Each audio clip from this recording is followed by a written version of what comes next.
जन्म लूंगा, आप निश्चिंत हो जाओ, मैं पृथ्वी का भार हल्का करूंगा। तब भगवान अवतीर्ण हुए देवकी और वसुदेव जी के यहाँ मथुरा में। देवकी वसुदेव जी के यहाँ मथुरा में रहे, लेकिन मथुरा में न रह करके चले गए गोकुल, और गोकुल में उन्होंने अपनी लीलाएं की, उन पृथ्वी का भार हल्का किया और उद्धव जी को आत्म तत्व का उपदेश करके वो अपने लोक को चले गए। जब इन 4 लाइनों में भगवान श्री कृष्ण का चरित्र लीला खत्म कर दी, तब बोले परीक्षित जी, भगवान ये क्या किया?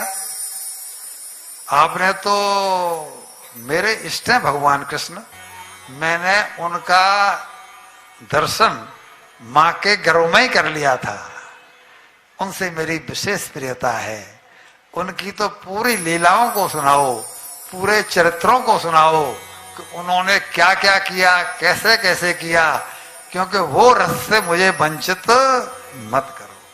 इतने थोड़े में इस वर्णन को मत करो, ये मैं विस्तार से सुनना चाहता हूं।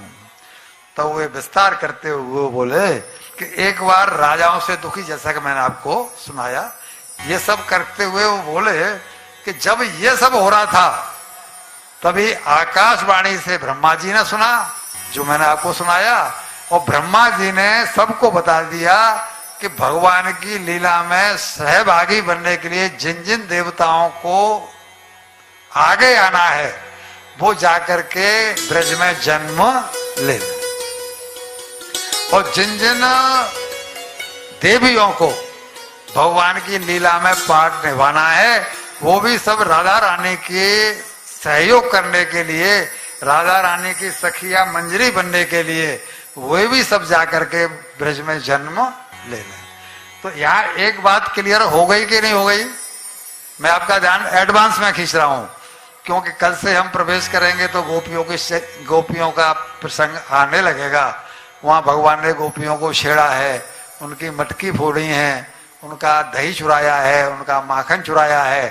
तो जो यंग जनरेशन है, ये बहू बेटी जो बैठी हैं, जो पहली बार कथा सुन रही है, जिन्होंने 1-2 कथा सुनी है, तो इनके दिमाग में बात ये आ जाती है कि भगवान होकर के भी उन्होंने माखन चुराया, भगवान होकर के भी और गोपियों को छेड़ा, भगवान होकर के भी उन्होंने ऐसा किया, भगवान होकर भी वैसा किया। तो अब मैंने एडवांस में ध्यान आपका इसलिए खींचा है बहुओं बेटियों कि ये सारे के सारे देवता हैं। अभी बताया ना मैंने कि जिन जिन देवताओं को भगवान की लीला में पाठ लेना है, यहाँ स्क्रिप्ट लिखी जा रही है। पहले स्क्रिप्ट लिखी जाती है कि पहले मंचन होता है?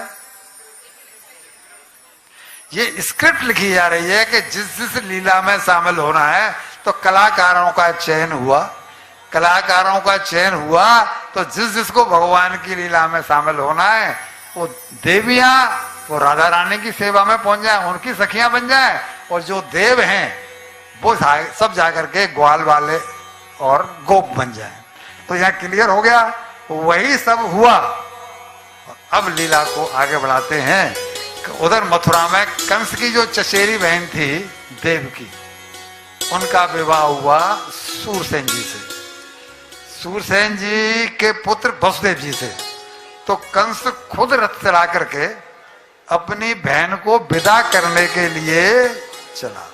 अभी थोड़ी देर पहले मैंने कहा था कि संसार में सारे रिश्ते स्वार्थ के हैं। अभी प्रमाण दूंगा कि देखो स्वार्थ, कैसा स्वार्थ हुआ, कितना प्रेम दिखा रहा है अपनी चचेरी बहन से। अरे भाई वो तो इतने ड्राइवर थे, इतने रथ थे, तो इतने रथवाहक भी होंगे, वो तो अपने रथ से भी चले जाते, वो भी महाराज हैं। लेकिन ये कह रहा ना, मैं तो अपनी बहन को विदा करने के लिए स्वयं जाऊंगा, और रथ ड्राइव करते हुए ये उनको विदा करने के लिए चला। लेकिन चूंकि ये पूर्व जन्म का काल नेमी नामक राक्षस था, और इसी को मारने के लिए भगवान ने अवतार लिया देवकी से, और तभी इस भगवान ने आकाशवाणी करवा दी कि अरे ओ मूर्ख, जिस बहन को तू बड़े प्रेम से विदा करने जा रहा है उसी का अस्यास्त्वाम अष्टमो गर्भो हंतायाम भैसे बुध, उसी की 8वीं संतान तेरी मृत्यु का कारण बनेगी। और यह सुनते ही इसका सारा प्रेम धरा रह गया और ये देवकी को मारने के लिए दौड़ पड़ा। न रहेगा बांस, मैं देवकी को ही मार देता हूं तो बच्चे होंगे। लेकिन वसुदेव जी आए हैं और उन्होंने विवेक से काम लिया, बजाय इसको चैलेंज करने के, बजाय इसको डराने धमकाने के, क्योंकि वो भी राजा थे। उन्होंने कहा कि राजन, तुम्हारी बहन अभी तो उसके हाथ की मेहंदी रंग भी नहीं उतरा राजन, तुम्हारी बहन है? और बहन को मारोगे तो तुम्हें कौन योद्धा करेगा?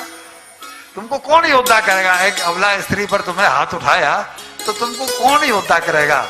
तुम्हें डर इससे तो कुछ है नहीं, नहीं इसकी संतान से डर रहे? बोला हाँ, तो मैं वादा करता हूं 8वीं नहीं, इसकी जितनी भी संतान होंगी एक एक करके आपके पास पहुंचाता रहूंगा, फिर आपकी जो इच्छा हो उनका आप हसर करना, इससे तुम्हारा कोई बैर नहीं है।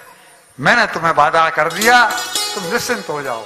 उन्हें पता था कि वसुदेव जी झूठ नहीं बोलते हैं, इसलिए इन दोनों को मुक्त कर दिया। यहां जो कथावाचक बताते हैं कि इनको कैद में डाल दिया, वो यहां पर नहीं डाला गया है।